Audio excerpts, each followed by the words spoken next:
I know bitches be coming to this page like, when the motion gonna slow down? It'll never slow down. The traction will never stop. Every time you come to this page, I'm gonna have a couple more pieces.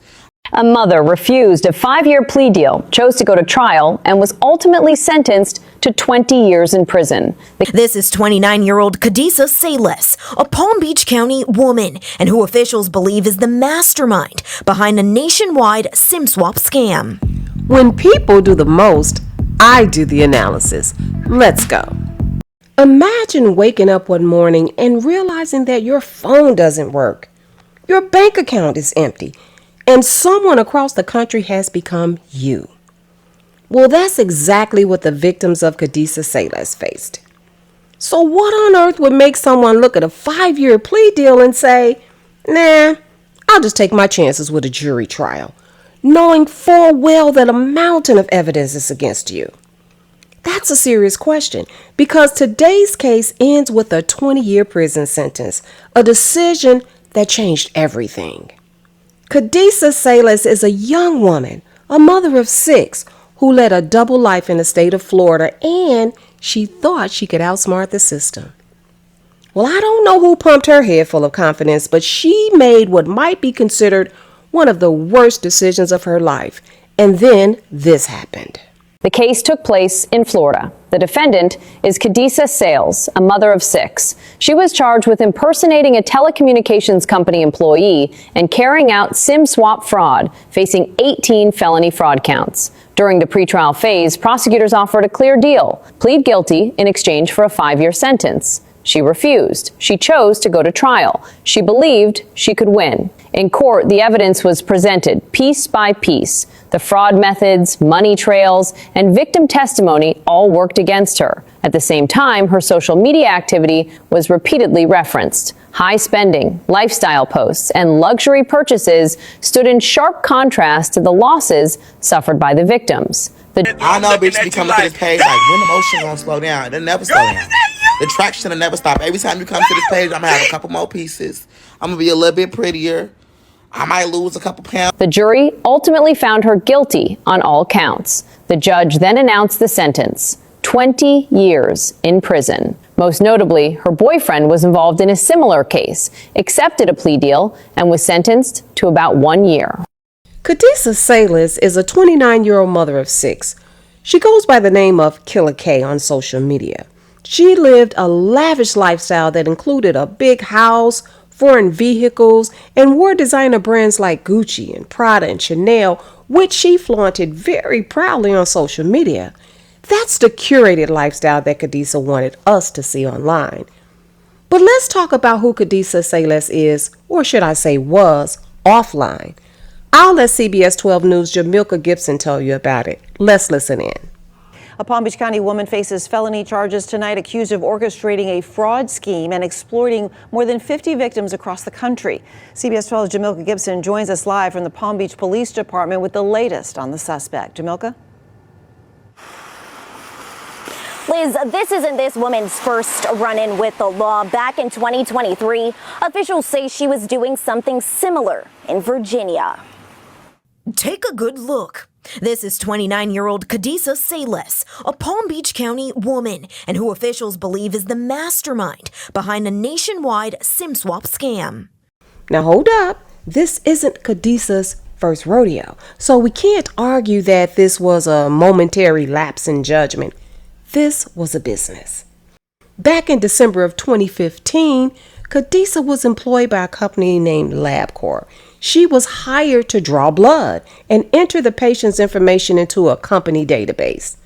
A lot of trust was blindly given to Kadesa Sayles, and she abused that trust and chose to steal.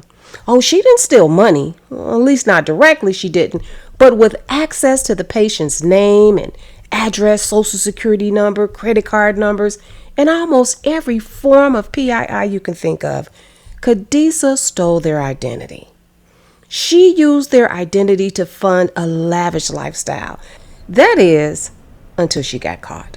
Now remember, this was back in 2015. That's 10 years ago, and Kadesa still hadn't learned her lesson.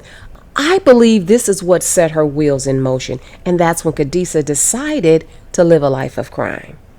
Her rap sheet is long. I won't spend time going over all of her charges in this video, but I do want you to see that we're dealing with a career criminal here, whose crime of choice, fortunately, left a long paper trail and a digital footprint behind.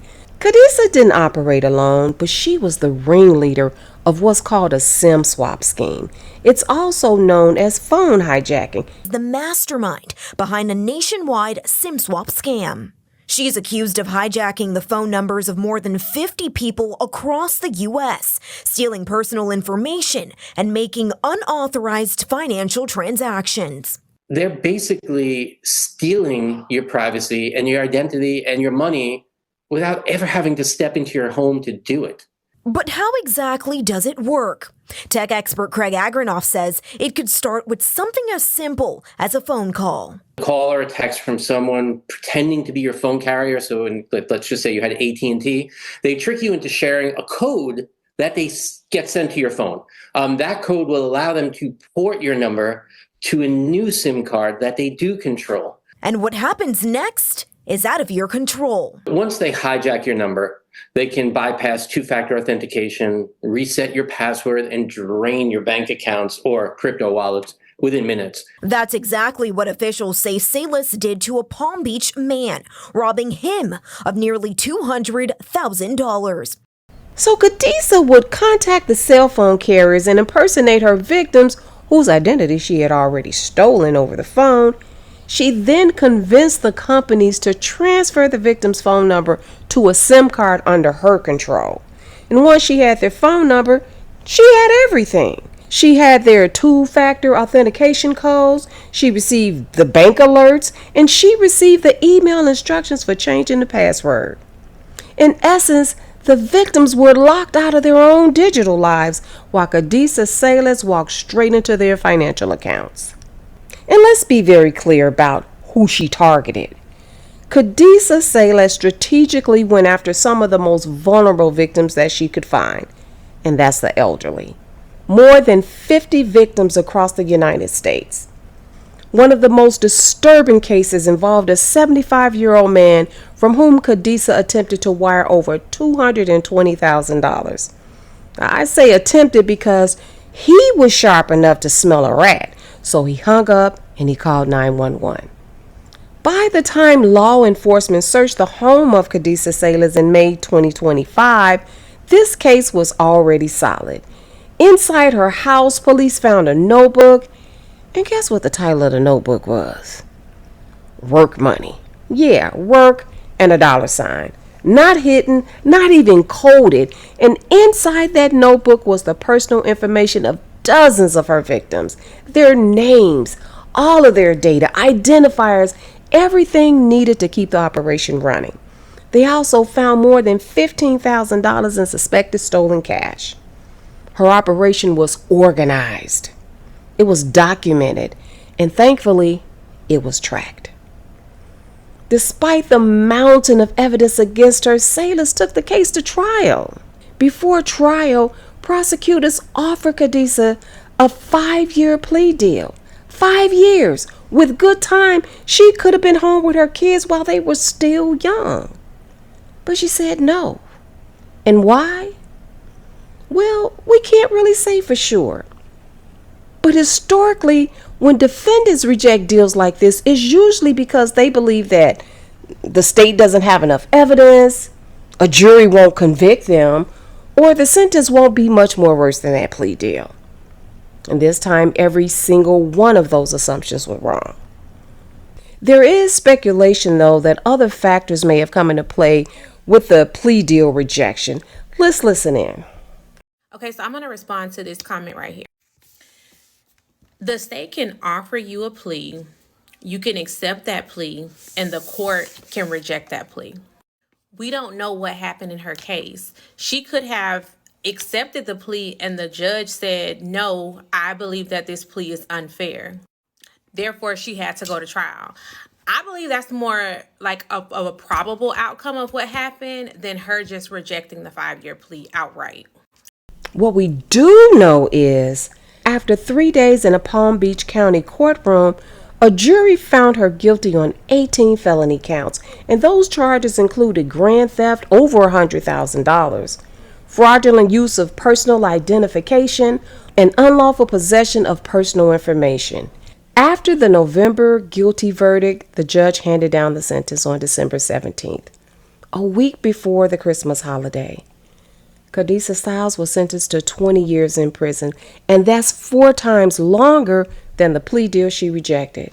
That is exactly what people mean when they say you're rolling the dice when you go to trial. Sometimes the dice don't land in your favor. Cases like this always bring up complicated emotions, especially when young children are affected. Yes, she's a mother.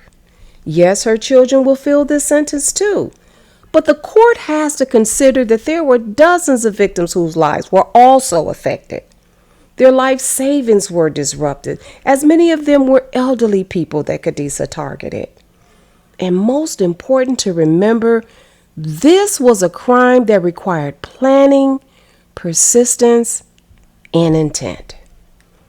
You might want to consider this desperation, but let me tell you now, it was strategy.